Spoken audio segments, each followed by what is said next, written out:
It's that time of the week again, and in today's episode, I'll be talking through 5 buy low running backs for Week 6 fantasy football action. These are players that I think have a great chance to be appreciating assets throughout the course of this season, and potentially even some league winners here. Players I'm very optimistic on. I like their situations. I think they have fantasy-friendly offenses, or plain and simple, they've got very low stock right now that can be bought on the cheap and potentially, again, be an improving roster position for your fantasy football lineup here. So if you're new around here to today's episode in the SFS channel, drop down, smash that like button, and click the subscribe button as well. We're closing in on 5K subs here on the channel. I appreciate all of you guys that have been traveling the distance and journey of this NFL season with me and potentially NFL seasons prior. So I appreciate the heck out of you guys. Let's dive into some buy low running backs here for Week 6 fantasy action. First up here, I'll be talking through rookie running back Kenneth Walker of the Seattle Seahawks. Now, PSA here, quickly, before getting into the buy low portion of this episode, Kenneth Walker is rostered at this time in 44% of fantasy leagues on Yahoo Fantasy. So regardless of what format you're in, there's a decent shot that less than 50% of players in your platform, the app that you play on here for fantasy this season, there's a great chance that you flip a coin, he's out there in one of your leagues. So first and foremost, go check the waiver wire for him. If not, go and try and get a deal done here. This is a league-winning asset, and even if you miss out on him in the waiver wire portion this week, I would still go and make an offer to the team that ends up making the claim to get Walker for their lineups here.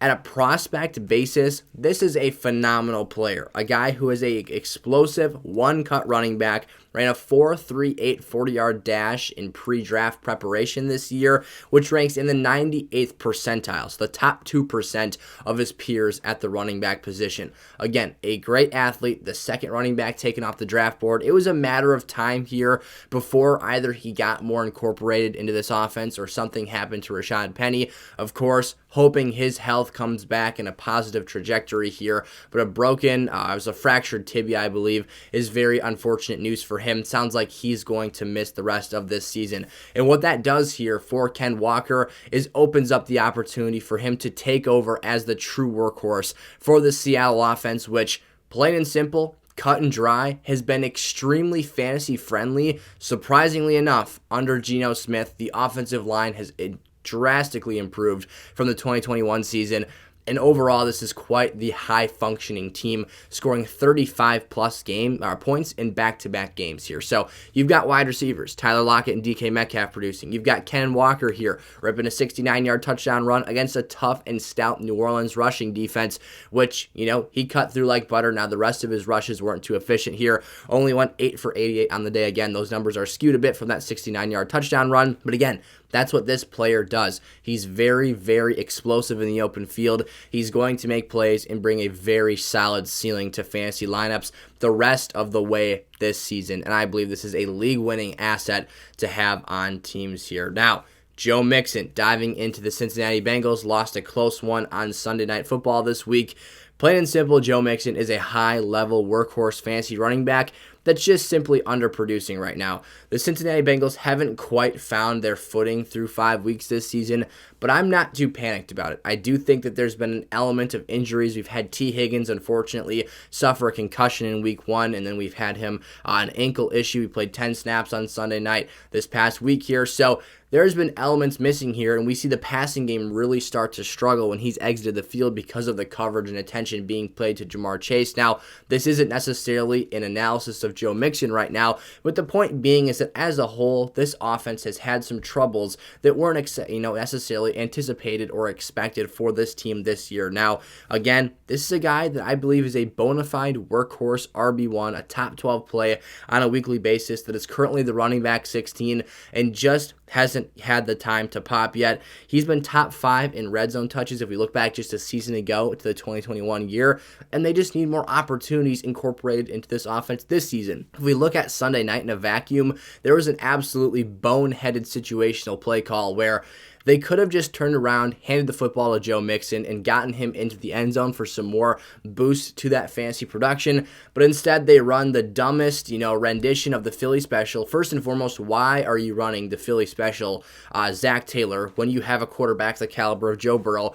Either turn around, hand the ball to your star running back, Joe Burrow. Another note, he had a goal line carry vultured from his QB, Joe Burrow, on a QB sneak earlier in the game. And then the second instance here, you have a situation where Tyler Boyd gets flipped the pass. It goes Joe Burrow to Jamar Chase. He flips it to Tyler Boyd. Then Joe Burrow is trying to spill out into the flats and score a reception touchdown. And Tyler Boyd literally gets clocked and depleted by Marcus Peters, who just puts his shoulder into him. So situational play calling inside the 5-yard line, inside the 10, has not bounced in a favorable direction for Joe Mixon to start this year. Again, I view this as a very viable running back one for this season. He's currently only in the RB2s category in a 12-team format, so get those shares of Joe Mixon. You can buy him not necessarily for cheap here, but still at a discount from what I believe his trade price should be, and that is an advantageous move to make going forward.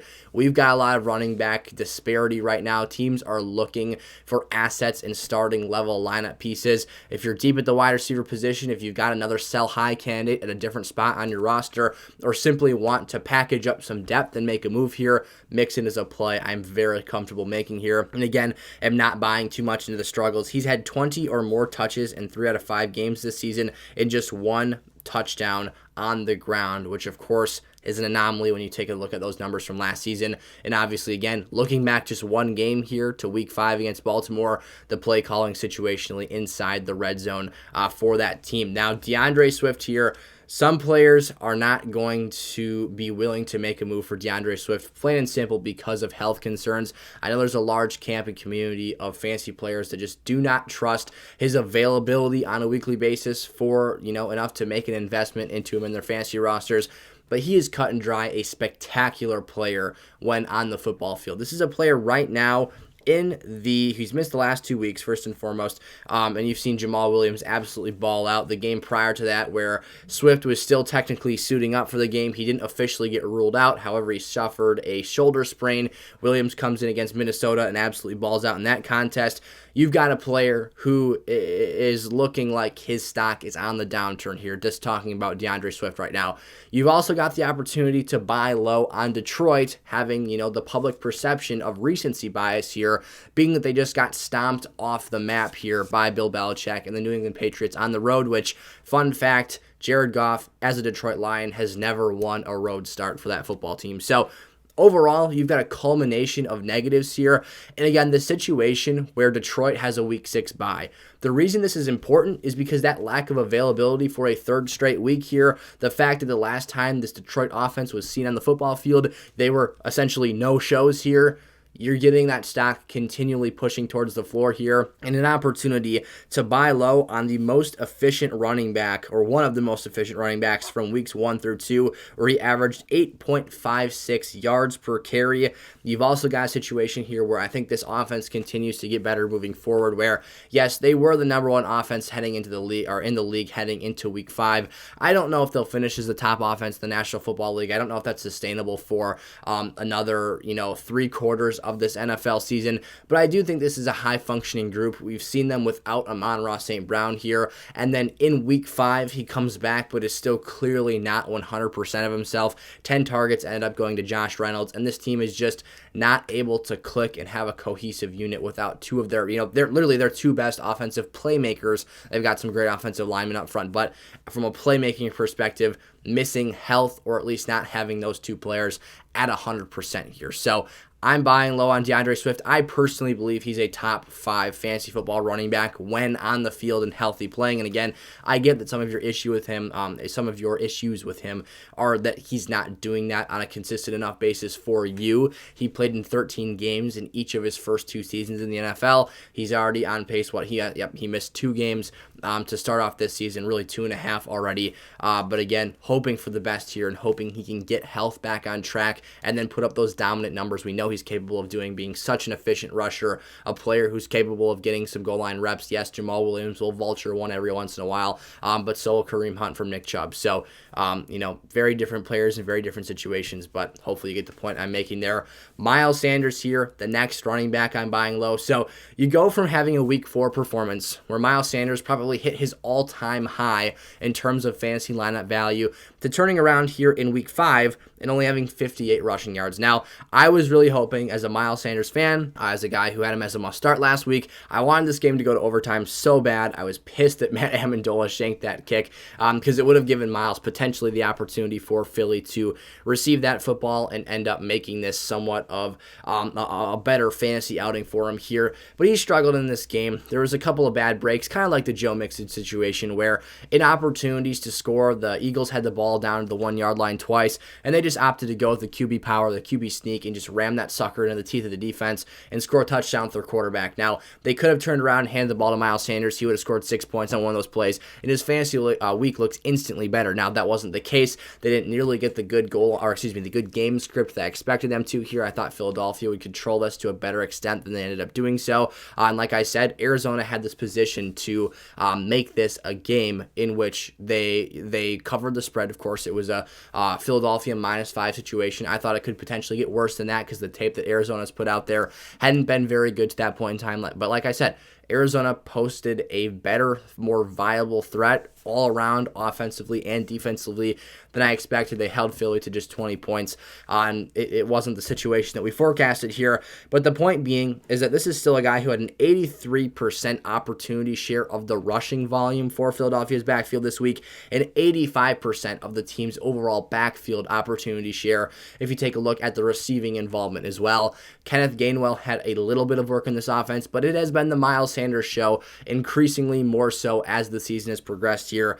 Very, very good things to see. Again, the goal line carries are going to get vultured, and the red zone opportunities at times will get snatched from him by his own quarterback, Jalen Hurts.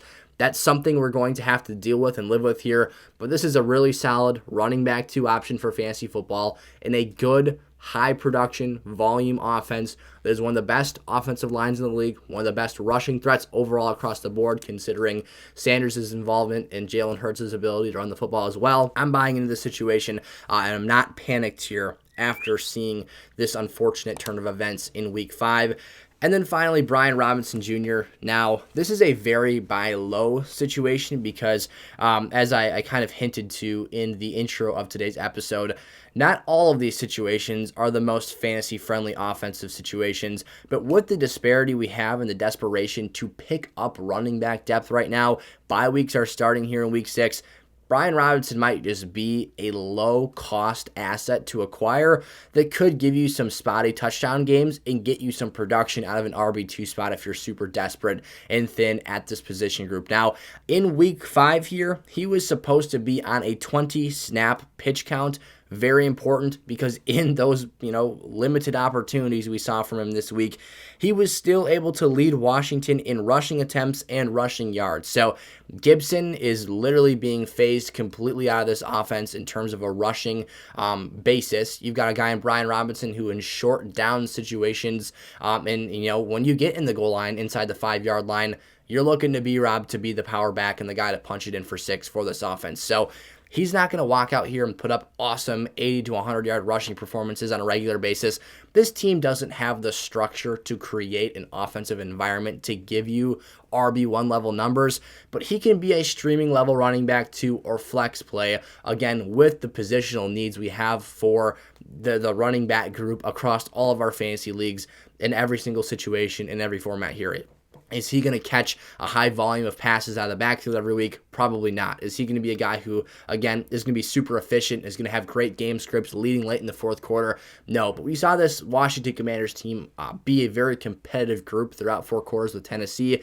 Not the most formidable opponent, but still a really well-coached group that I thought would actually blow out Washington in this game. So I'm liking Brian Robinson, again, as a very buy low option here. You shouldn't have to fork over too much to get him. He is still rostered in just 62% of leagues, so definitely worth a roster position for those teams that are looking for help and some depth very desperately at this position. So there you have it. Those were our 5 buy low running backs here for week 6 fantasy football action here. A couple of actual last notes here. Antonio Gibson had 7 opportunities in week 5, which was 2 fewer than Brian Robinson. So again, this is a patience move here. May not pay off immediately in week 6, but the healthier he gets, the more they trust his body and his health here.